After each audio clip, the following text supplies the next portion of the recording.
আসসালামু আলাইকুম প্রিয় দর্শক, অন্য মঞ্চের আলাপ চাইতায় আপনাদের সকলকে আমন্ত্রণ জানাচ্ছি। আসসালামু আলাইকুম দর্শক। আজকে বাংলাদেশে কোথাও যদি গন্ডগোল ঝামেলা হয়, কলেজের বিশ্ববিদ্যালয়ের শিক্ষকরা যদি বা ছাত্ররা যদি ঝামেলা লাগে, আজকে ঢাকা কলেজ এবং 7 কলেজের মধ্যে আবার যদি কোনো বিশৃঙ্খল পরিস্থিতি হয়, হাসনাত আব্দুল্লাহকে কি ওখানে খুঁজে পাওয়া যাবে? প্রেক্ষাপট আছে। আর কিন্তু ওই কি জুতা সেলাই থেকে চণ্ডীপাঠ সবকিছুতে আমরা ইউনূস আমলে হাসনাত আব্দুল্লাহকে দেখেছি। পরে কোন রকম মানিজ্যতের ভয়ে তারা ঘরে উঠেছেন, সেই আমল তো নাই এখন। তাদের ভয়ে হসপিটাল বিল কমায়, তাদের ভয়ে ইউনো ম্যাজিস্ট্রেট থরথর করে কাঁপে। চেঞ্জ হয়েছে না সেগুলো, কিন্তু তারা বোধহয় এখনো বুঝতে পারছেন না যে এই দিন দিন না, আরো দিন আছে। এবং তারা তো এটা জানেন, তারা আমাদের চেয়ে কিন্তু ভালো জানেন। আমরা তো সবসময় একদম স্পষ্ট ভাষায় বলি যে আওয়ামী লীগ ফিরবে। ওই স্পিরিটটা, 71-এর স্পিরিট, বঙ্গবন্ধু শেখ মুজিবুর রহমানের স্পিরিট, ওই স্পিরিটটা ফিরবে। এটা বাস্তবতা, এটা বিএনপি বোঝে, হাসনাত আব্দুল্লাহও বোঝেন। কিন্তু এইটা কি বোঝেন যে আওয়ামী লীগ যেদিন ফিরবে, এই যে তাদের ইউনূস কাল ছিল, ইউনূস কাল বিদায় হয়ে তারেক রহমান কাল এসছে, বিএনপি কাল এসছে, এই কালে তাদের একটু ভাটা পড়েছে। আওয়ামী লীগ কাল আসলে সেইটার ভৌগোলিক কোনো ব্যাখ্যা, ভূগোলের ছাত্র আমার কাছে ভৌগোলিক কোনো ব্যাখ্যা নেই যে এই পরিস্থিতি হবে, এটা না জোয়ার হবে, না ভাটা হবে, না মরুভূমি হবে। আমি জানি না তাদের হাসান আব্দুল্লাহদের অবস্থা কি হবে, তারা বোধহয় এটা নিয়ে খুব টেনশন। আচ্ছা, বিএনপি সংসদে ডক্টর ইউনূসের বিচিত্র 133 অধ্যাদেশ উত্থাপন করেছে। এর মধ্যে বেশ কিছু কিছু অধ্যাদেশ তারা বাতিল করতে চাইছে এবং বিষয়ে কিছু স্টেপ নিয়েছে। হাসান আব্দুল্লাহ একটা জায়গায় খুব আক্ষেপ করে বলছেন যে এটুকুই বলার বাকি, আমাদের হাসিনা ব্যবস্থার সবকিছুই দরকার, শুধু হাসিনা ছাড়া। কি প্রসঙ্গে বলছেন একটু শুনেন। সে জায়গাটায় অন্তর্বর্তী সরকারের জারি করা বেশ কিছু অধ্যাদেশ বাতিল করা নিয়ে সরকারের সমালোচনা করেছেন কুমিল্লা 4 আসনের সংসদ সদস্য, জাতীয় নাগরিক পার্টি এনসিপির দক্ষিণাঞ্চলের মুখ্য সংগঠক হাসনাত আব্দুল্লাহ। শুক্রবার ফেসবুকে তিনি একটা পোস্ট দিয়েছেন। সরকারের দিকে ইঙ্গিত করে হাসনাত লিখেছেন, এখন শুধু এটুকুই বলার বাকি, আমাদের হাসিনা ব্যবস্থার সবকিছুই দরকার, শুধু হাসিনা ছাড়া। এর আগে বৃহস্পতিবার ফেসবুকে অপর এক পোস্টে হাসনাত আব্দুল্লাহ বলেন, জাতীয় মানবাধিকার কমিশন অধ্যাদেশ, গুম প্রতিরোধ ও প্রতিকার অধ্যাদেশ, পুলিশ কমিশন অধ্যাদেশ, সুপ্রিম কোর্ট সচিবালয় অধ্যাদেশ, দুর্নীতি দমন কমিশন সংশোধন অধ্যাদেশ, সুপ্রিম কোর্টের বিচারক নিয়োগ অধ্যাদেশ, তথ্য অধিকার সংশোধন অধ্যাদেশ, মাইক্রোফাইন্যান্স ব্যাংক অধ্যাদেশ, ব্যাংক রেজুলেশন অধ্যাদেশ ও গণভোট অধ্যাদেশ সরকার পক্ষ বাতিল করার প্রস্তাব করেছে। এসব নিয়ে বহু আলোচনার দাবি রাখে। বাংলাদেশের বাস্তবতায় বিএনপি জনগণের ম্যান্ডেট পাওয়া দল, তারা কেন বাতিল করেছে নিশ্চয়ই তাদের পক্ষে বক্তব্য আছে। তবে একটা জায়গায়, এই যেমন তাসমিন যারা একটা জায়গায় কমপ্লেন করছে, তাসিম যারা এনসিপি থেকে পদত্যাগ করা নেত্রী ডাক্তার তাসিম যারাও অধ্যাদেশ বাতিলে নেওয়া উদ্যোগের সমালোচনা করেছেন। তিনিও ওই সোশ্যাল মিডিয়া ফেসবুকে এক পোস্টে গুম প্রতিরোধ অধ্যাদেশ বাতিলে সরকারের সিদ্ধান্তের যৌক্তিকতা নিয়ে প্রশ্ন তুলে তিনি বলেছেন, এতে বিচারহীনতার সংস্কৃতি আরো প্রাতিষ্ঠানিক রূপ পাবে। তার অবশ্য একটা লজিক আছে যে সরকার বলছে যে আইন শৃঙ্খলা বাহিনীর কারো বিরুদ্ধে যদি কোনো স্টেপ নিতে হয়, তদন্ত করতে হয়, তাহলে সরকারের পারমিশন লাগবে। অতীতেও আইন শৃঙ্খলা বাহিনীগুলোর বিরুদ্ধে কোনো আইনি স্টেপ নেওয়াটা সরকারের এই পারমিশনের বেড়াজালে আটকে ছিল। ফলে এইরকম যদি অনুমতি সিস্টেম থাকে, তাহলে আইন শৃঙ্খলা বাহিনী গুম খুন যাই করুক, সেই তদন্ত আসলে পক্ষপাত দুষ্ট হবে। তাসিম যাওয়ার পয়েন্ট ঠিক আছে, কিন্তু হাসনাত আব্দুল্লাহ সবকিছুর মধ্যে 1 চিমটি শেখ হাসিনা, 2 চিমটি ফেসিবাদ, 3 চিমটি ওই জুলাই, এসব মিশিয়ে যখন নানান কিছু ব্যাখ্যা করেন, তখন যুক্তিতে খাটে না। কারণ সে ইতিমধ্যে খালেদা জিয়াকে ফাঁসিয়ে দেওয়ার চেষ্টা করেছে না? বিএনপি প্রয়াত চেয়ারপারসন এবং খালেদা জিয়া নাকি সংবিধান ছুঁয়ে ফেলার কথা বলেছেন, একটা মানে একদম জীবন্ত একটা ভিডিওকে সে বিকৃত করেছে। ফলে এই লোকগুলো তাদের অন্তরের ভেতরে যে শেখ হাসিনা ভীতি একটা কাজ করে, শেখ হাসিনা থরথর করে, কবে আসলো হাসিনা, চলে আসলো কিনা, আওয়ামী লীগ চলে আসলো কিনা, আসবে জানে, নির্ধারিত আসবে, কিন্তু এই ঢুকে গেল কিনা, ঘুম থেকে উঠেই দেখবে কিনা আওয়ামী লীগের নিষেধাজ্ঞা উঠে গেছে। সেই জন্যই যদি বলে এজন্যই বোধহয় বলছে, এটুকুই বলার বাকি, আমাদের হাসিনা ব্যবস্থার সবকিছুই দরকার, শুধু হাসিনা ছাড়া। দেশের শীর্ষ রাজনীতিবিদ ও উচ্চপদস্থ আইন শৃঙ্খলা বাহিনীর সদস্যদের বিচার করতে গিয়ে নতুন নতুন বিতর্কের জন্ম দিয়ে চলেছে আন্তর্জাতিক অপরাধ ট্রাইব্যুনালের প্রসিকিউশন টিম। ঘুষ দুর্নীতির অভিযোগের পর এবার ট্রাইব্যুনালের মতো একটি স্পর্শকাতর জায়গা থেকে সিসিটিভি সিস্টেমের হার্ড ড্রাইভ বদলে ফেলা এবং গুরুত্বপূর্ণ ফুটেজ গায়েব হওয়ার অভিযোগ পাওয়া গেছে। অন্তর্বর্তী সরকার আমলে গঠিত প্রসিকিউশন টিমের বিরুদ্ধে ওঠা ঘুষ আর দুর্নীতির প্রমাণ লোপাটের জন্যই সিসিটিভির গুরুত্বপূর্ণ ফুটেজগুলো গায়েব করা হয়েছে কি না সে প্রশ্ন উঠেছে। আবার আইসিটিতে বেশ কিছু গুরুত্বপূর্ণ মামলায় সাজানো সাক্ষী হাজির করা হচ্ছে কিনা সে প্রশ্ন উঠছে। সম্প্রতি কয়েকটি মামলায় রাষ্ট্রপক্ষের হাজির করা বেশ কয়েকজন সাক্ষী জেরার মুখে এমন সব তথ্য দিয়েছেন যেগুলো নিয়ে আদালত পাড়ায় উঠেছে প্রশ্ন। যেমন সাবেক সেনাপ্রধান জেনারেল ইকবাল করিম ভূঁইয়া মামলা ও অপরাধের সাথে সংশ্লিষ্ট তথ্যের চেয়ে এমন কিছু বক্তব্য আদালতে উপস্থাপন করেছেন যেগুলো বর্তমান বিএনপি সরকারকে বিব্রতকর পরিস্থিতিতে ফেলতে পারে। আসামি পক্ষের অনেকেই অভিযোগ করেছেন সাজানো সাক্ষী হাজির করা এবং পরে জেরায় তাদের দেওয়া তথ্যে অনেক গরমিল পাওয়া যাচ্ছে। সংশ্লিষ্ট সূত্রগুলো বলছে এসব সাজানো সাক্ষী ফেঁসে যেতে পারেন। জুলাই আগস্টের মানবতা বিরোধী অপরাধের বিচারের জন্য পুনর্গঠিত করা হয় আন্তর্জাতিক অপরাধ ট্রাইব্যুনাল ও এর প্রসিকিউশন। কিন্তু দেশের শীর্ষ রাজনীতিবিদ ও উচ্চ পদস্থ আইন শৃঙ্খলা বাহিনীর সদস্যদের বিচার করতে গিয়ে নতুন নতুন বিতর্কের জন্ম দিয়ে চলেছে ট্রাইব্যুনালের প্রসিকিউশন টিম। পূর্বের বিতর্কের অবসানে তদন্ত কমিটি গঠিত হলেও ঘটেছে সিসিটিভি ফুটেজ গায়েবের ঘটনা। উঠে এসেছে কম্পিউটার হার্ড ড্রাইভ পাল্টে ফেলার তথ্য। ঘটনার সূত্রপাত হয় 2026 সালের 23 ফেব্রুয়ারি প্রসিকিউটর BM সুলতান মাহমুদের একটি বিস্ফোরক ফেসবুক পোস্টকে কেন্দ্র করে। সেখানে অভিযোগ করা হয় 2025 সালের 19 সেপ্টেম্বর আশুলিয়ায় লাশ পোড়ানোর মামলার আসামি সাবেক পুলিশ উপপরিদর্শক শেখ আফজালুল হকের স্ত্রী একটি ভারী ব্যাগ নিয়ে প্রসিকিউটর গাজী মোনার হোসেন তামিমের কক্ষে প্রবেশ করেছিলেন। সুলতান মাহমুদের দাবি, অর্থের বিনিময়ে পরবর্তীতে আফজালুলকে রাষ্ট্রপক্ষের সাক্ষী করা হয় এবং তিনি খালাস পান। প্রসিকিউটর সুলতান আরও দাবি করেন বিষয়টি তৎকালীন চিফ প্রসিকিউটর তাজুল ইসলামের নজরে আনা হলেও কোনো ব্যবস্থা নেওয়া হয়নি, বরং বিষয়টি নিয়ে প্রসিকিউটর গাজী মোনার হোসেন তামিমকে জিজ্ঞাসাবাদ করার কারণে সুলতান মাহমুদকে তিরস্কার করা হয় বলে পোস্টে অভিযোগ করা হয়েছে। তবে অভিযুক্ত প্রসিকিউটর এবং সাবেক চিফ প্রসিকিউটর উভয়ই এই অনিয়মের কথা অস্বীকার করেছেন। ডেইলি স্টারের প্রতিবেদনে বলা হয়েছে, প্রসিকিউশনের বিরুদ্ধে এমন অভিযোগের ইঙ্গিত খুবই ভয়াবহ। বেশ কয়েকজন প্রসিকিউটর জানিয়েছেন 2025 সালের 19 সেপ্টেম্বর প্রসিকিউটরের চেম্বারে ওই উপপরিদর্শকের স্ত্রী প্রবেশের পরেই বিষয়টি নিয়ে উদ্বেগ তৈরি হয়। এরপর আসে আসামি পক্ষ থেকে সরাসরি কোটি টাকা ঘুষ চাওয়ার অভিযোগ। ট্রাইব্যুনালের প্রসিকিউশন সদস্যদের ব্যাপক দুর্নীতির তথ্য সামাজিক যোগাযোগ মাধ্যম সহ বিভিন্ন সংবাদ মাধ্যমে ছড়িয়ে পড়ার পর গত 10 মার্চ ট্রাইব্যুনালে নতুন করে নিয়োগ পাওয়া চিফ প্রসিকিউটর আমিনুল ইসলাম 5 সদস্যের ফ্যাক্ট ফাইন্ডিং কমিটি গঠন করেন। ওই কমিটি সাবেক প্রসিকিউটর সাইমন রেজা তালুকদারের বিরুদ্ধে জামিন করিয়ে দেওয়ার অভিযোগ সহ আন্তর্জাতিক অপরাধ ট্রাইব্যুনাল পুনর্গঠনের পর থেকে এই পর্যন্ত সব বিষয় খতিয়ে দেখবে বলে জানানো হয়েছিল। বাংলা ট্রিবিউনের খবরে বলা হয়েছে, তদন্ত কার্যক্রমের ধারাবাহিকতায় আশুলিয়ায় 6 লাশ পোড়ানোর মামলায় প্রসিকিউটর গাজী MS তামিমের বিরুদ্ধে অপরাধীদের পরিবারের সদস্যদের থেকে টাকার ব্যাগ নেওয়ার প্রসঙ্গ উঠে আসে। সেদিন আসলে কি ঘটেছিল তা যাচাই করতে 2025 সালের 13 অক্টোবরে সিসিটিভি ফুটেজ সংগ্রহ করতে যান প্রসিকিউশনের প্রশাসনিক কর্মকর্তা মাসুদ রানা। কিন্তু তিনি দেখতে পান নির্দিষ্ট ওই দিনের ভিডিও হার্ড ড্রাইভে নেই।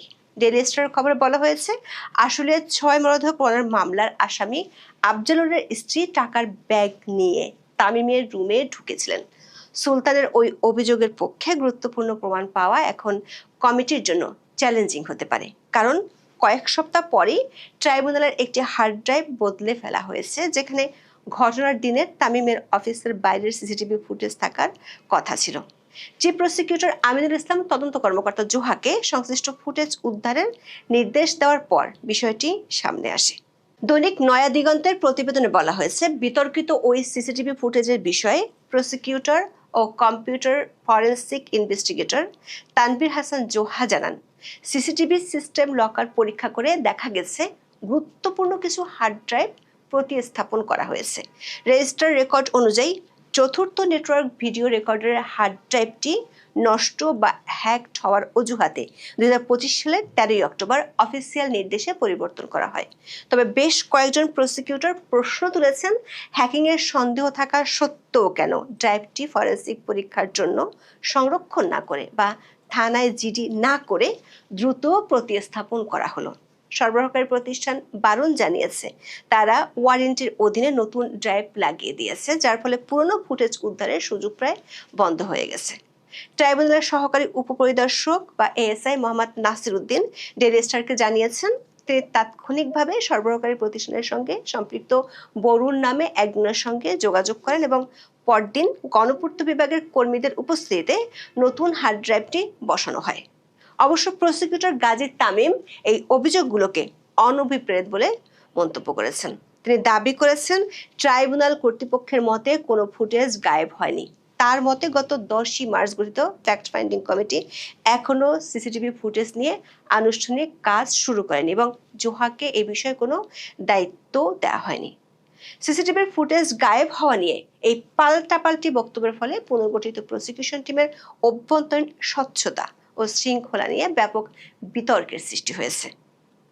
দর্শক, অন্তর্বর্তী সরকারের আমলে আন্তর্জাতিক অপরাধ ট্রাইব্যুনালে রাষ্ট্রপক্ষের পক্ষ থেকে সাজানো সাক্ষী হাজির করার অভিযোগ উঠেছে। সেনাবাহিনীর অবসরপ্রাপ্ত মেজর জেনারেল জিয়াউল হাসানের বিরুদ্ধে সজল হত্যা মামলায় রাষ্ট্রপক্ষের সাক্ষী হিসেবে বুলু বেগমকে উপস্থাপন করা হয়। তিনি ট্রাইব্যুনালে দাবি করেছেন তার ছেলে বিএনপি করত বলে তাকে হত্যা করা হয়েছিল, অথচ তার ছেলে নিহত সজল বিএনপির কোনো কমিটির কোনো পদে কখনোই ছিল না। ঘটনার 15 বছর পর ট্রাইব্যুনালে সাক্ষী দিতে গিয়ে তিনি বলেছেন তার ছেলের হত্যার বিষয়ে জয়দেবপুর থানায় মামলা হয়েছিল কিনা সেটিও তিনি জানেন না, এমনকি তার ছেলের শরীরের কোথায় ক্ষতচিহ্ন সেটিও জানেন না। তার ছেলে কয় তারিখ মারা গিয়েছিলেন, কয় তারিখ নিখোঁজ হয়েছিলেন সেসবের কিছুই তিনি আদালতে বলতে পারেননি। আইনজীবীরা বলছেন একজন মা যার সন্তান নিখোঁজ হওয়ার পর লাশ পাওয়া গেছে তার পক্ষে সেই ট্র্যাজেডির সাথে সংশ্লিষ্ট মৌলিক তারিখ বা ঘটনাগুলো ভুলে যাওয়া অস্বাভাবিক। বিশেষ করে তদন্তকারী কর্মকর্তা তাকে কোথায় জিজ্ঞাসাবাদ করেছেন তা মনে করতে না পারা নির্দেশ করে যে হয়তো তাকে সরাসরি জিজ্ঞাসাবাদই করা হয়নি অথবা তার জবানবন্দি প্রসিকিউশনের আগে থেকেই তৈরি করে দেওয়া হয়েছিল। বুলু বেগম তার জবানবন্দিতে জিয়াউল হাসানের নাম সরাসরি উল্লেখ করলেও জেরার সময় তিনি স্বীকার করেছেন তিনি অনেক কিছুই পরে শুনেছেন। জিয়াউল হাসানের বিরুদ্ধে আন্তর্জাতিক অপরাধ ট্রাইব্যুনালে বিচারাধীন একই মামলায় রাষ্ট্রপক্ষের 1 নম্বর সাক্ষী হলেন সাবেক সেনাপ্রধান অবসরপ্রাপ্ত জেনারেল ইকবাল করিম ভূঁইয়া। তার সাক্ষ্য এবং পরবর্তী জেরার নথিগুলো আমাদের হাতে এসেছে। সেসব নথি বিশ্লেষণ করলে দেখা যায় তার সাক্ষ্যের প্রতিটি পর্যায়ে সামরিক শৃঙ্খলা এবং নথিপত্রের অভাবের কারণে প্রশ্নের সম্মুখীন হয়েছে। জেনারেল ইকবাল তার সাক্ষ্যে বারবার দাবি করেছেন তিনি সেনাপ্রধান হওয়ার পর গুম ও বিচার বহির্ভূত হত্যাকাণ্ড বন্ধের জন্য তৎকালীন র্যাবের এডিজি এবং জিয়াউল হাসানকে মৌখিক নির্দেশ দিয়েছিলেন। সামরিক বাহিনীর মতো একটি সুশৃঙ্খল সংস্থা যেখানে প্রতিটি ছোট ঘটনাও লিখিত আকারে নথিভুক্ত করার কঠোর নিয়ম রয়েছে, সেখানে বিচার বহির্ভূত হত্যাকাণ্ডের মতো জাতীয় ও আন্তর্জাতিকভাবে সংবেদনশীল বিষয়ে কেন কোনো লিখিত প্রশাসনিক আদেশ জারি করা হলো না তার কোনো গ্রহণযোগ্য ব্যাখ্যা তিনি দিতে পারেননি। জেরার সময় তিনি স্বীকার করেন তার এই তথাকথিত মৌখিক আদেশ সংরক্ষণের জন্য কোনো ডিজিটাল সিস্টেম বা লিখিত নথিপত্র ব্যবহার করা হয়নি, অথচ আর্মি অ্যাক্ট অ্যান্ড রুলসের চ্যাপ্টার 1 রুল 3 এবং চ্যাপ্টার 2 সেকশন 19-এ পরিষ্কার বলা হয়েছে উচ্চতর কর্তৃপক্ষের কাছে প্রেরিত যে কোনো রিপোর্ট বা সেনাপ্রধানের গুরুত্বপূর্ণ আদেশ অবশ্যই লিখিত হতে হবে। আইন বিশেষজ্ঞরা মনে করেন জেনারেল ইকবালের এই দাবি সামরিক আইনের পরিপন্থী এবং প্রমাণের অভাবে তা কেবল একটি ব্যক্তিগত আক্রোশপ্রসূত বয়ান হিসেবে বিবেচিত হতে পারে। সেনাবাহিনীতে যেখানে সাধারণ ছুটি বা বদলির জন্য লিখিত মুভমেন্ট অর্ডার প্রয়োজন হয় সেখানে জীবনের নিরাপত্তা সংক্রান্ত আদেশ মৌখিক হওয়া প্রায় অসম্ভব। জেনারেল ইকবাল তার সাক্ষ্যে দাবি করেছেন জিয়াউল হাসান তার নিয়ন্ত্রণের বাইরে ছিলেন কারণ তিনি র্যাবে ডেপুটেশনে কর্মরত ছিলেন, অথচ সেনাবাহিনী আইন ও বিধির বিশ্লেষণ ভিন্ন কথা বলে। আর্মি অ্যাক্ট সেকশন 2 এর 2A অনুযায়ী সেনাবাহিনীতে কমিশনপ্রাপ্ত প্রতিটি অফিসার অবসরপ্রাপ্ত বা বরখাস্ত না হওয়া পর্যন্ত এবং ডেপুটেশনে থাকলেও তিনি সেনা প্রধানের প্রশাসনিক ও শৃঙ্খলাজনিত নিয়ন্ত্রণের অধীনে থাকেন। জেনারেল ইকবাল নিজেই স্বীকার করেছেন তিনি জিয়াউল হাসানকে পদোন্নতি দিয়েছেন এবং তাকে র্যাবের এডিজি হিসেবে নিয়োগের প্রস্তাব দিয়েছিলেন। প্রশ্ন উঠছে, যদি জিয়াউল হাসান সত্যি অপরাধী হতেন তবে সেনাপ্রধান হিসেবে কেন তিনি তাকে পুরস্কৃত করলেন এবং কেন তার বিরুদ্ধে কোনো তদন্ত কমিটি গঠন করলেন না? ট্রাইব্যুনালের একটি সূত্র বলছে, অন্তর্বর্তী সরকারের শেষ সময় ইকবাল করিম ভূঁইয়া ট্রাইব্যুনালে গিয়ে এমন সব মন্তব্য করেছেন যেগুলোর কারণে বর্তমান বিএনপি সরকার বিব্রতকর পরিস্থিতিতে পড়তে পারে। যেমন তিনি বলেছিলেন 2003 থেকে 2006 সাল পর্যন্ত বিচার বহির্ভূত হত্যাকাণ্ড হয়েছে। র্যাব গঠনের আগে তখনকার বিএনপি সরকারের আমলে অপারেশন ক্লিন হার্টের মাধ্যমে হত্যাকাণ্ড ঘটেছিল। এই অপারেশন ক্লিন হার্টের সকল সদস্যকে ইনডেমনিটি দিয়েছিল বিএনপি সরকার, যেটিকে ইকবাল করিম ভূঁইয়া বলেছেন এই ইনডেমনিটি ছিল হত্যার লাইসেন্স প্রদান। আইনজীবীরা মনে করেন গুম খুন সহ বিনা বিচার হত্যাকাণ্ডগুলোর বিচার করতে হলে সব আমলের ঘটনাগুলোর বিচার করতে হবে। সেক্ষেত্রে র্যাবের হাতে কথিত ক্রসফায়ারের নিহতের সংখ্যা তখনকার বিএনপি আমলেই বেশি হয়েছিল। প্রশ্ন উঠেছে, সাবেক সেনাপ্রধান হয়েও জেনারেল ইকবাল করিম ভূঁইয়া সেনাবাহিনীর বিরুদ্ধে হত্যার অভিযোগ করেছেন, এমনকি তিনি আদালতে বলেছেন স্বাধীনতার পর থেকে সেনাবাহিনী হত্যাকাণ্ডে জড়িয়ে পড়েছিল। তিনি বলেছেন সেনাবাহিনীতে প্রশিক্ষণের সময় সৈন্যদের ডিহিউম্যানাইজ বা অমানবিক করা হয় যাতে তারা মানুষকে কেবল টার্গেট মনে করে। তিনি আরো দাবি করেন এক গুলি এক শত্রু নীতি সৈন্যদের খুনি হিসেবে গড়ে তোলে। এমনকি তিনি জঙ্গিবাদের অভিযোগে চাকরিচ্যুত সেনা কর্মকর্তার পক্ষেও গুণগান গেয়েছেন ট্রাইব্যুনালে দেয়া সাক্ষী। প্রশ্ন হলো কেন? ট্রাইব্যুনাল সংশ্লিষ্ট আইনজীবীরা মনে করেন নথিপত্র ওজরা বিশ্লেষণ করে দেখা গেছে জলসিঁড়ি আবাসন প্রকল্প সংক্রান্ত আর্থিক অনিয়মের অভিযোগ আছে জেনারেল ইকবাল করিম ভূঁইয়ার বিরুদ্ধে। জেনারেল ইকবাল এই প্রকল্পের চেয়ারম্যান থাকাকালীন সময় জমি অধিগ্রহণ নিয়ে বিপুল পরিমাণ অভিযোগ উঠেছিল। এমনকি ট্রাইব্যুনালের জেরায় উঠে এসেছে জিয়াউল হাসান একজন গোয়েন্দা কর্মকর্তা হিসেবে জলসিঁড়ি প্রকল্পের কিছু দুর্নীতি সম্পর্কে জানতে পেরেছিলেন এবং জেনারেল ইকবালের কিছু বেআইনি মৌখিক আদেশ পালন করতে অস্বীকার করেছিলেন। এই অভিযোগ থেকে বাঁচতে তখনকার প্রসিকিউশন টিমের হয়ে সাক্ষ্য দিতে সাবেক এই সেনাপ্রধান আইসিটিতে যেতে বাধ্য হয়েছিলেন কিনা এমন জনশ্রুতিও আছে আদালত পাড়ায়।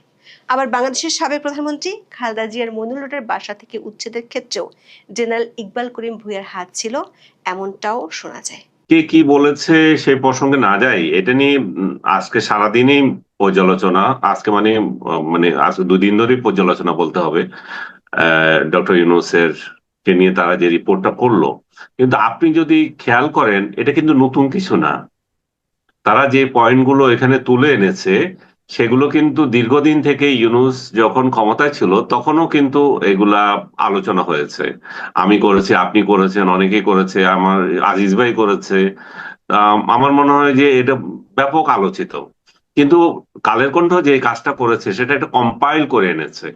তারা একটা বড় একটা স্পেস দিয়েছে আজকে, তাতে করে এটাকে এবার নতুন করে আলোচনার জন্ম হয়েছে। এবং তখন হয়তো কেউ রিপোর্ট করেনি, এমনি আলোচনা হয়েছে, কথায় কথায় আলোচনা হয়েছে বা সিঙ্গেল রিপোর্ট হয়েছে। সেখানে জাস্ট সারফেস নিউজটা তুলে ধরেছে। এখানে তার ক্রিটিসাইজ ভঙ্গিতে আসছে যে সে যে একটা মানে স্বার্থবাদী এবং একটা লোভী মানুষ, এবং যে এখন যেটা সবচেয়ে বেশি প্রচলিত যেটা আছে বিশ্ব বাটপার, সেই জিনিসটা এখানে একটা কম্পাইলনেসের মধ্যে ফুটে উঠেছে। এবং সেটা যারা সমালোচনা করছে এই রিপোর্টের, মনে করেন বেশিরভাগই এটা প্রশংসা করছে। দুই চারজন যাদের আপনি সমালোচনা করছেন তারা কিন্তু এটা বলছে না যে ইউনূস সহি, তারাও বলছে না ইউনূস সহি। তারা যেটা বলছে যে কালের কণ্ঠ এই রিপোর্ট যে করলো এটা এমন কোনো মানে আবিষ্কার না আর কি, সেই জিনিসটাই বলছে। আমি নিজেও সেটা বলতে চাই যে কালের কণ্ঠ বিশেষ কোনো আবিষ্কার করে নাই। কালের কণ্ঠ যা সত্য সেটাকে কম্পাইল করেছে, এবং ইউনূসের ক্ষমতা গ্রহণের ক্ষমতা থেকে চলে যাওয়ার পর করেছে এটাকে, এবং এটা ব্যাপক কাভারেজ পেয়েছে এবং আলোচনা হয়েছে। আপনি নিশ্চয়ই জানেন যে যে কাহিনীগুলো এখানে তুলে ধরা হয়েছে, আমি যদি সংক্ষেপে যদি একটা বলি, যে গ্রামীণ বিশ্ববিদ্যালয় যেটা সে অনুমোদন দিয়েছে, বাকি বিশ্ববিদ্যালয়গুলোর কোনো খবর নাই। এবং আমি যতদূর জানি যে তার এই বিশ্ববিদ্যালয় নিয়ে এখন আবার তদন্ত হচ্ছে, এটা স্থগিত হওয়ার পথে।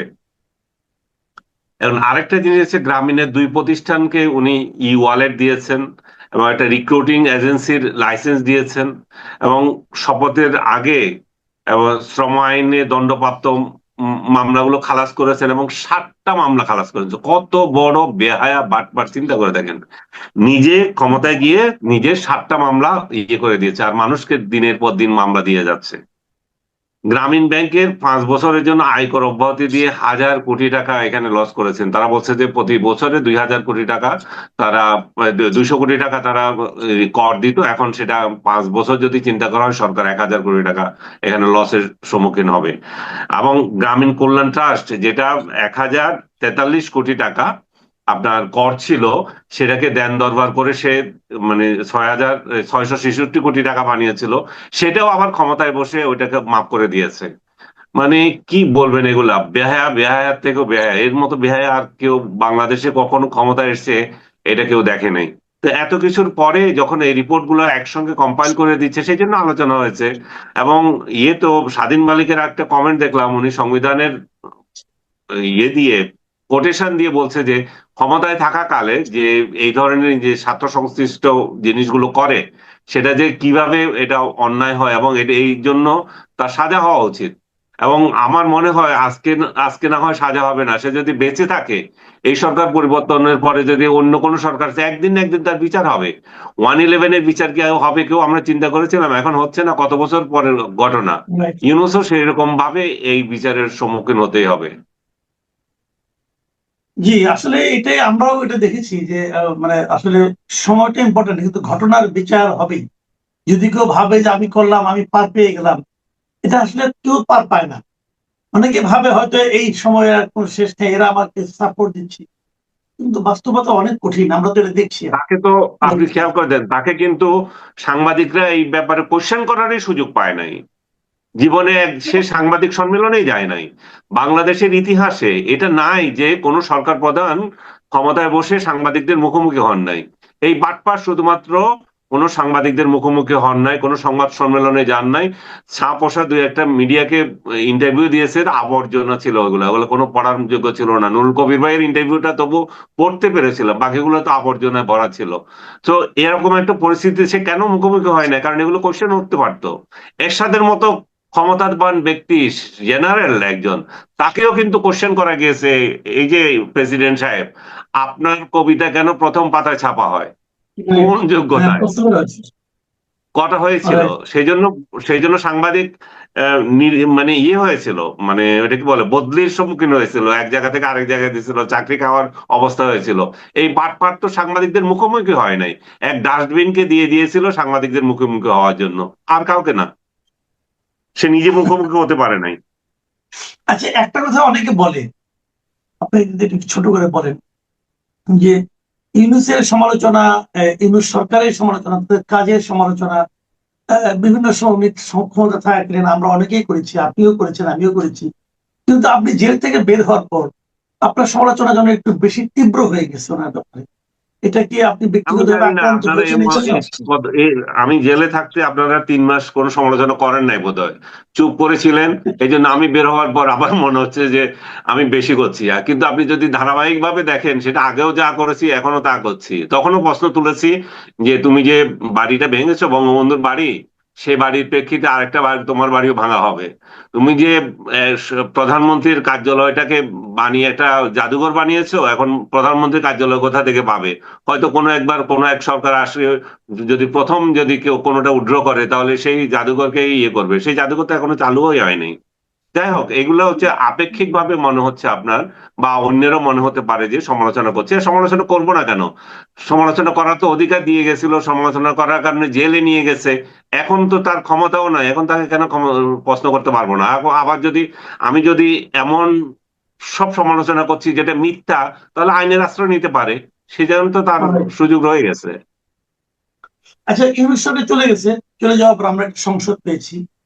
আমরা ভেবেছিলাম সংসদটা খুব ভাইব্রেন্ট হবে, কিন্তু সংসদে আসলে এক ধরনের উত্তেজনা আমরা দেখতে পাচ্ছি। হুম। এই উত্তেজনা কতটুকু প্রত্যাশিত বুঝতে পারছি না, কারণ আজকে দেখলাম যে রুবিন ফারহানা খুবই আলোচিত একজন সংসদ সদস্য, যিনি স্বতন্ত্র হিসেবে একজন নারী হিসেবে উনি মানে সংগ্রাম করে এবং লড়াই করে জিতেছেন।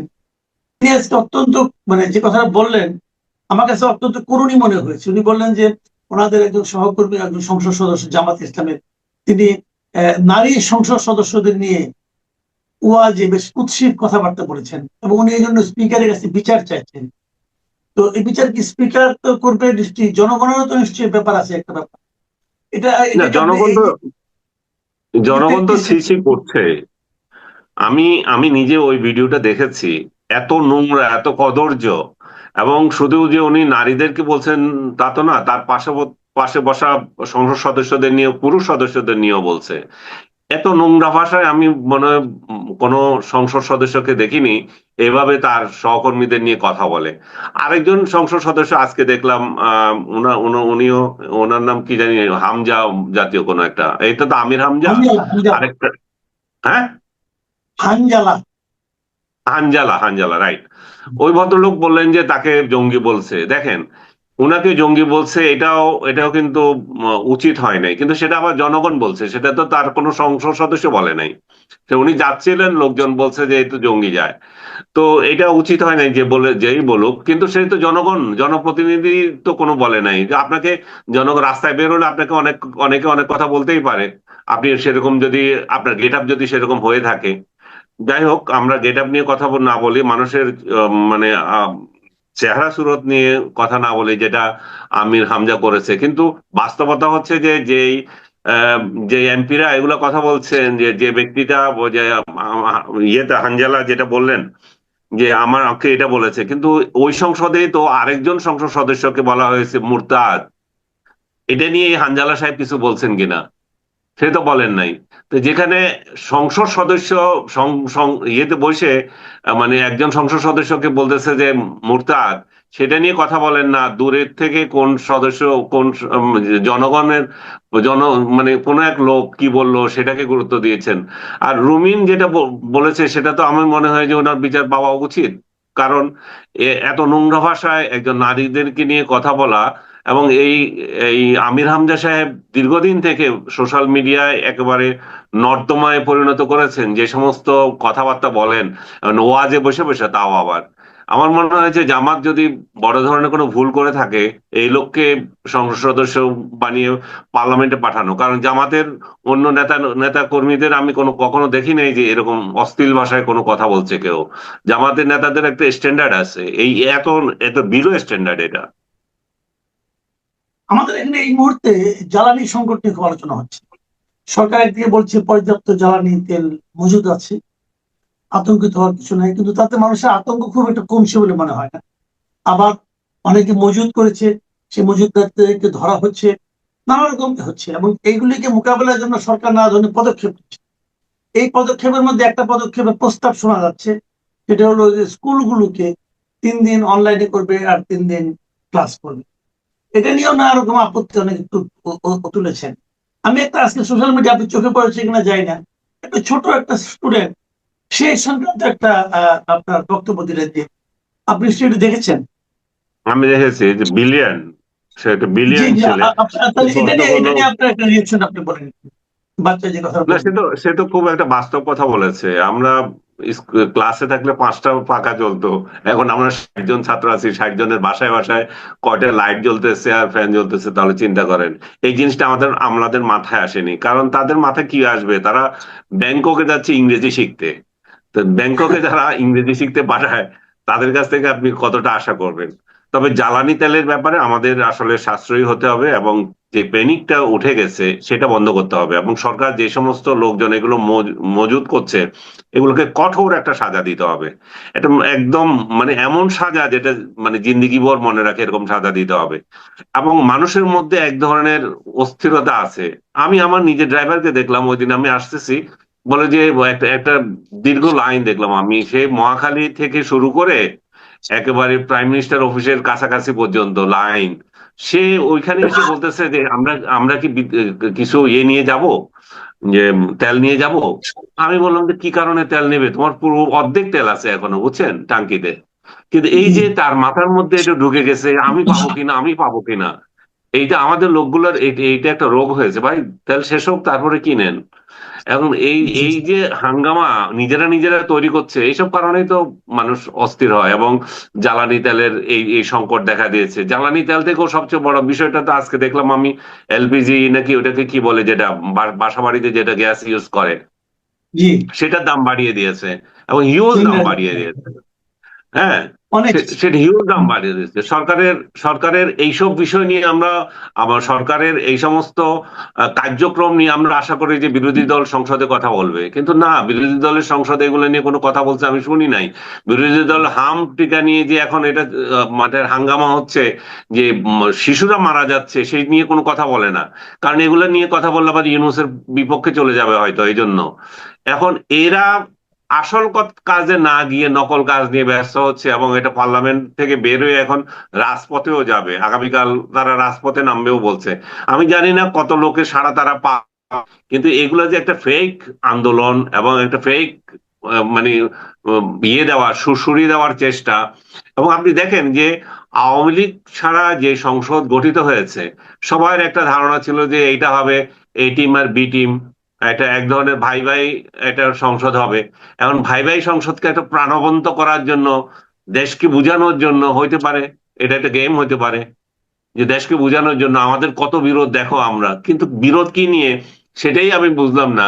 কারণ বিএনপি একবারও বলে নাই যে আমরা আমাদের অঙ্গীকার থেকে সরে যাচ্ছি।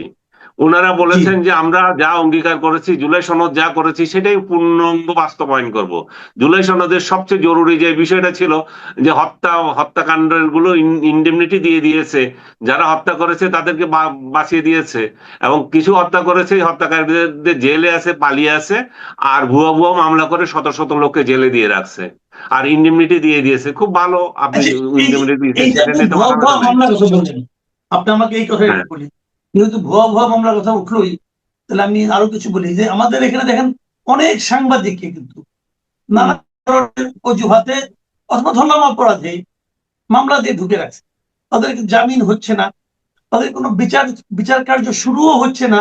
বাট আপনি ভাবেন, এরভাবে যে জেলে থাকে তার সংসারটা কি তছনছ অবস্থা হয়ে যায়। আপনি নিজে জেলে ছিলেন, আপনি জানেন এর মধ্যে আপনার সংসারের মধ্যে কি গেছে, নিশ্চয়ই আপনি জানতে পেরেছেন, ওই সময় জানতে হুম। পেরেছেন। তো এই যে হচ্ছে কাজগুলো, এগুলোর কতটুকু আসলে প্রয়োজনীয়তা ছিল, যেটা তো ওরা করেছে। এই সরকার তো আসতে আজকে 1.5 মাস 2 মাস হয়ে গেছে, তাহলে এখনো তারা কোনো জামিন পাচ্ছে না। আমি পার্টিকুলার একজন নামই উল্লেখ করতে চাই, এই যে আমাদের শওকত মাহমুদ ভাই, ওনাকে অ্যারেস্ট করা হচ্ছে কেন? উনি কি করেছেন? এখন এইটা এই সরকার আসার পরও শওকত মাহমুদ আমাদের সিনিয়র ভাই, আমাদের ডিপার্টমেন্টের স্টুডেন্ট, বড় সাংবাদিক, আমাদের অগ্রজ, প্রেস ক্লাবের অনেকবার সভাপতি ছিলেন, সেক্রেটারি ছিলেন। তো ওনাকে কি কারণে আটকে রাখা হয়েছে এখন পর্যন্ত, এটা কিন্তু আমার কাছে এখনো ক্লিয়ার না। আপনি কি এই সম্পর্কে কিছু বলবেন? ধন্যবাদ আপনাকে প্রশ্ন তোলার জন্য। অনেক সাংবাদিককে যে গ্রেপ্তার করেছে, এগুলো নিয়ে অনেক আলোচনা হয়েছে। স্বৈরাচারের আমলে তারা দালালি করেছে, এগুলো বলা হয়েছে, বাবু ইনক্লুডিং বাবু ভাই, শ্যামল ভাই, শ্যামল দত্ত, এদেরকে নিয়ে কথা হয়েছে। কিন্তু কথা হচ্ছে যে আমি যেটা বলতে চাই, তারা যদি দালালি করে থাকে, দালালির মামলা দেন। তাদেরকে কোথাকার কোন হত্যা ভুয়া মামলা দেওয়া তো কোনো দরকার নাই। শওকত মাহমুদের কথা তো আমি খুবই ব্যথিত। আমাকে যেদিন গ্রেপ্তার করে নিয়ে যাওয়া হলো, একটা বড় কাহিনী, আমি আমি কতটুকু বলতে পারবো আপনাকে জানি না সময়ের জন্য। আমাকে প্রথম যে ডিবি অফিসে নিয়ে যাওয়া হলো, সেখানে আমি দেখছি শওকত ভাইকে। ওই রুমে নিয়ে গেছে আমাকে, তো ওই তড়িঘড়ি করে তার ইন্টারোগেশন, মানে যেটা তার জিজ্ঞাসাবাদ যেটা চলতেছিল, জিজ্ঞাসাবাদ ওইখানে ওইখানে শেষ করে আমাকে ওইখানে বসানো হইলো। আর শওকত ভাই ইয়েতে গেলেন। ওই দিন ওই রাতে আমার সাথে তার দেখা হয় নাই। পরবর্তী রাতে তার সাথে আমার দেখা হয়েছে, আমরা একই রুমে ছিলাম। আমি বোধহয় ওনার সাথে 3 দিন বোধহয় 3 রাত শেয়ার করেছি একসাথে আমরা একই রুমে। পরবর্তীতে আমি আবার একা হয়ে গেছি। তো ওই মামা আমার 5 দিনের রিমান্ড ছিল, সবগুলো মিলে ওইখানে 7 দিন আমাকে থাকতে হয়েছে। যেটা বলছিলাম যে শওকত ভাই আমাকে, আমি বারবার শওকত ভাইয়ের কাছে জানতে চাচ্ছি, শওকত ভাই কি হতে যাচ্ছে, আমার কি হবে, কোথায় কিভাবে করব, জেল জীবন কি রকম, ওইখানে আমি কাটাবো কি করবে, আমার মেন্টাল মানে এত অবস্থা খারাপ হয়েছে, আমি বিপর্যস্ত অবস্থায়। শওকত ভাই আমাকে আশ্বাস দিচ্ছিলেন যে না আনিস, এটা এইভাবে ভেঙে পড়লে যে হবে না, আপনি মুক্তি পাবেন, এটা নিয়ে চিন্তা করেন না, এগুলো ভুয়া মামলা। মানে উনি আমাকে এই আশ্বাস দিচ্ছিলেন, এবং উনার ব্যাপারে আমি যেটুকু জানলাম, উনি আমাকে যেটা বললেন, উনার মামলা কোন এক এনায়েত ব্যক্তি আসছিল, সে নাকি এখানে কি এনায়েত বা কোন একটা নাম, এরকম একটা নাম, সে এসে হুম। এখানে সরকার গঠন করতে চাইছে, ইউনূসকে ফেলে দিতে চাইছে। ইউনূসকে ফেলে দিয়ে সে নতুন একটা ক্যাটেগরি গভর্নমেন্ট করতে চাচ্ছে। তো আমি বললাম যে সেখানে ক্যাটেগরি না, মানে এই জাতীয় একটা গভর্নমেন্ট করতে চাইছিল অন্তর্বর্তীকালীন। মানে তো আমি মনে হচ্ছে সেখানে আপনার ভূমিকা কি? তো বলে যে আমি তার সাথে আমার কোনো কথাই হয় নাই। আমার ভূমিকা আমাকে বলতেছে তার কাছে একটা তালিকা পেয়েছে, সেখানে তথ্য উপদেষ্টা হিসেবে আমার নাম পেয়েছে। তো আমি বললাম যে, তো উনি বললো যে, আমি বললাম তাকে তাহলে ওদেরকে যারা জিজ্ঞাসাবাদ করছে, তাহলে আমাকে তথ্য উপদেষ্টা করতে চাইছে, বাকি উপদেষ্টা তো আছে, তাহলে ওরা কই, ওদেরকে আনেন। আর আমার নাম কোনো একজনে লিখে রাখলো, তাহলে আমি কি তথ্য উপদেষ্টা হয়ে গেলাম? আমার নাম তো যে যে কেউ যে শখের বশে কেউ লিখতেই পারে। সে একই একই কাণ্ড ঘটেছে আরেকজন সাংবাদিকের জন্য, তার নাম আজহার, আজহার মাহমুদ। হ্যাঁ, তাকেও এই একই মামলায় নিয়েছে। ঠিক আছে, তারা মামলা নিয়েছে, সেখানে তারা ফাইট করে ইয়ে পাচ্ছে, জামিন পাচ্ছে, কিন্তু এখন দেখা যাচ্ছে যে তারা তাদের জামিনও গন্ডগোল দেখিয়ে দিয়েছে। শওকত ভাইকে এখন আরেকটা মামলা দিয়েছে, সেটা হচ্ছে ইয়ে, এই পান্না এবং ওই যে মন্ত্রী আপনার ইয়ে ছিল যে সিদ্দিকী সাহেব, হ্যাঁ, সব সবাইকে যে হ্যাঁ, হ্যাঁ, বুঝতে পেরেছি। এই যে আবু আলম শহীদ কেন ছিল এটা? আবু আলম শহীদ খান ছিলেন যে মামলা দিয়েছিল, এখন ওনাকে মামলা দিয়েছে, উনি ওখানে জানো নাই। তা আমার মনে হয় যে এই একটা আপনি যেটা বলছিলেন, আমি তো জেলে গিয়ে বুঝেছি, জেলে এক যে লোক ব্যক্তিকে পাঠানো হয়, আসলে উনি জেল খাটেন না, ওনার পুরো পরিবার জেল খাটেন। ওনার রাইট, রাইট। ফ্যামিলিতে কি বিপর্যয় হয়, যারা জেলে গেছে, যাদের ফ্যামিলি জেলে কোনোদিন অভিজ্ঞতা হয়েছে, শুধুমাত্র তারাই জানে। এখনো যে হাজার হাজার মানুষ জেলে আছে, তাদের ফ্যামিলি জানে তারা তারা কি ধরনের নির্যাতনের মধ্যে যাচ্ছে, এবং ভুয়া মামলার মধ্য দিয়ে যে যেভাবে যাচ্ছে। এক একটা শহীদ, শহীদের মামলা এক একটা 700-800 লোককে মামলাতে জড়িয়ে দেওয়া হয়েছে, এরা খুনি বলে। 700-800 লোক একজন শহীদ জুলাই যোদ্ধাকে হত্যা করে। এই যে ভুয়া মামলা ইউনূস দিয়ে গেছে, আসিফ নজরুল দিয়ে গেছে, এটার খেসারত আসিফ নজরুলের একটা ভিডিও তো খুব ভাইরাল, হায় আল্লাহ আমি যদি মন্ত্রী হতাম কি করে ফেলতাম, যে মানুষ কিভাবে এটা করে, মানুষের দোয়া পাইতাম। এই সারা জীবন মানুষের বদদোয়া পাবে আসিফ নজরুল যেটা করে গেছে। ওর উপর যা লানত পড়বে মানুষের, এই মানুষগুলা যেগুলোকে বিনা বিচারে সে জেলে রেখেছিল, এবং যাদের জামিন হওয়ার প্রেক্ষিতেও সে গালাগালি করেছিল বিচারকদের, যে আহ, মানে বিচারকরা কিভাবে, মানে গালাগালি মানে গালাগালি ওই অর্থে না, ভর্ৎসনা করেছে, এরা কিভাবে জামিন দিয়ে দিচ্ছে, আমরা দেখবো এই জাতীয় কথাবার্তা। তো একজন আইনমন্ত্রী হয়ে সে এগুলো বলেছে, এবং সে আবার আল্লাহর কাছে বলছিল তাকে সেবা করার দেয় না, তাকে যে সেবা করতে দিয়েছে আল্লাহ, সে কি করে গেছে এটা জাতিতে এখন দেখলো। তো আমি মনে করি যে যারা এই ভুয়া মামলায় জড়িত আছে, শওকত মাহমুদ সহ অন্যদের ব্যাপারগুলো পর্যালোচনা করা দরকার। বিশেষ করে শওকত ভাইয়েরটা করা উচিত। আমি শওকত ভাইকে আরো জিজ্ঞেস করেছিলাম কেন আপনাকে এই মামলায় জড়ানো হলো।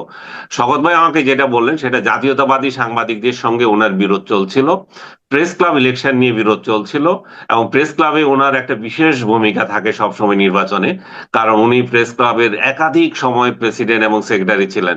তো ওইসব কারণে জাতীয়তাবাদী সাংবাদিকদের মধ্যে একটা বিরোধে তাকে এখানে বলির পাঠা বানানো হয়েছে। আমি আমি বলবো যে তার মামলাগুলো পর্যালোচনা করা উচিত। এবং তার মেয়ে রিসেন্টলি আমাকে কল করেছিলেন, উনি বলছিলেন যে আব্বা বলেছেন, উনার কিন্তু হার্টের রোগী, উনার অপারেশন করানো রোগী, ওপেন হার্ট করা রোগী। তো এরকম একটা লোককে যেভাবে নির্যাতন করা হচ্ছে, এবং উনি তো ডিভিশন প্রাপ্ত না, নন ডিভিশন অবস্থায় জেলে জেলে ঘুরছেন, এই অবস্থায় ওনাকে মুক্তি দেওয়া দরকার। কারণ ওই ওনার মেয়ে যেটা বললেন, বলেছে আব্বা বলেছেন তারা যদি কেউ চায় আমি রাজনীতি করব না, আমি ওই মুসলেখাও দিতে রাজি আছি, আমি জেলে মরতে চাই না।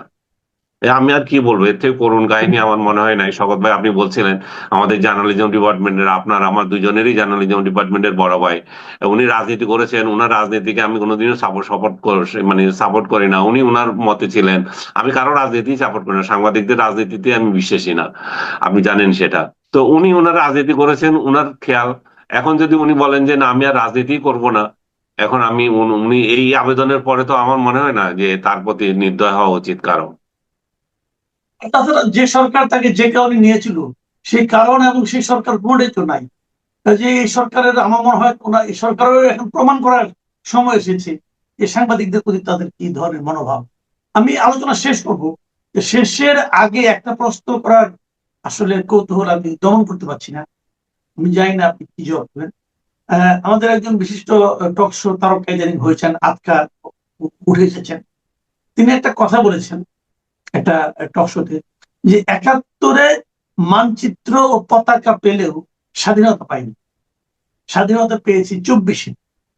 এই ভদ্রলোক হলেন ব্যারিস্টার শাহরিয়ার। আপনি কি এই ব্যাপারে কিছু বলবেন, তার এই মন্তব্য? ভেরি আনফরচুনেট যে শাহরিয়ার মতো লোককে নিয়ে আমার কথা বলতে হবে। এও তো মানে যত টক শোতে গেছে আমার সাথে ২-৩টাতে ছিল, আমি দেখেছি হাউ কাউ করে চিৎকার দেয়। আমি জিজ্ঞেস করি, ভাই চিৎকার দাও কেন তুমি? এমনি কথা বলো, খামাখা বলো যে এগুলো খায় লোকে। তো শাহরিয়ারকে খাচ্ছে, এখন এই জন্য টেলিভিশন গুলো নিয়ে যায়। একে নিয়ে কথা বলার কোনো রুচি হয় না আমার, এবং ওর সাথে আমি টক শোতে বসবো না। আমি কয়েকবার আমাকে রিকোয়েস্ট করেছে, আমি বলছি না, আমি এইসব মেন্টাল মেন্টাল লোকজনের সাথে আমার টক শোতে বসার কোনো ইচ্ছা নাই। এবং যে বাংলাদেশকে বিশ্বাস করে না, যারা স্বাধীনতা বিরোধী, এদের সঙ্গে তো বসার প্রশ্নই আসে না। তার মতামত থাকতে পারে, সে আমার ভিন্ন মতের হতে পারে, সেটা তো অন্য বিষয়, কিন্তু বাংলাদেশকে তো বিশ্বাস করে না। সেই যে দলের আজকে ওকালতি করছে, যে আপনি দেখেন জাতীয় সঙ্গীত বাজে এই সংসদে বসে থাকে, সে যাদেরকে মুরব্বী মানে যাদের কথা বলছে, এরা এরা বসে থাকে না, জাতীয় সঙ্গীত বাজছে, আপনি দেখেন নাই? তারপরে এরা, হ্যাঁ, আমি ওখানে ছিলাম, আমি ওখানে আমন্ত্রিত ছিলাম। ও আপনি আমন্ত্রিত হয়ে দেখে এসেছেন, আমি তো দেখলাম।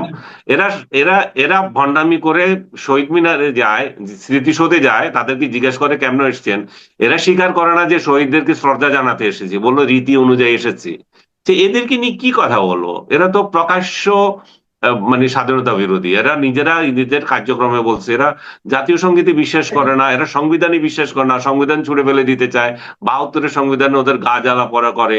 তো আমার মনে হচ্ছে যে আমাদের আরো আনফরচুনেট যে আমরা সাংবাদিক হিসেবে আসলে সরকারি দলকেই সমালোচনা করার কথা, আমাদের সরকারি দলকে আমাদের কোশ্চেন করবো, এটাই নিয়ম। কিন্তু আমরা মানে এমন একটা বিরোধী দল পাইছি যে তারে নিয়েও আমাদের সমালোচনা করতে হচ্ছে। আমাদের আসলে আর জায়গাই নাই যে কারোর সাপোর্ট করব, যে এই আমাদের একটা ভরসা হতে পারে। জি, অনেক ধন্যবাদ, অনেক ধন্যবাদ জনাব আনিস আলমগীর। প্রিয় দর্শক, আপনারা শুনলেন জনাব আনিস আলমগীর এই বিশ্লেষণ। আনিস আলমগীর অনেকদিন পরেই আমাদের এখানে পেলাম ওনাকে। ওনার জেল থেকে মুক্তি পাওয়ার পর মাত্র একবার এসেছিলেন, আর আজকে আমরা আশা করি এরপর থেকে প্রতি শুক্রবার নিয়মিত ওনাকে আমরা পাবো। আপনারা ভালো থাকবেন। ওনার কাছে আপনাদের কোনো প্রশ্ন থাকলে আমাদের লিখে জানাবেন।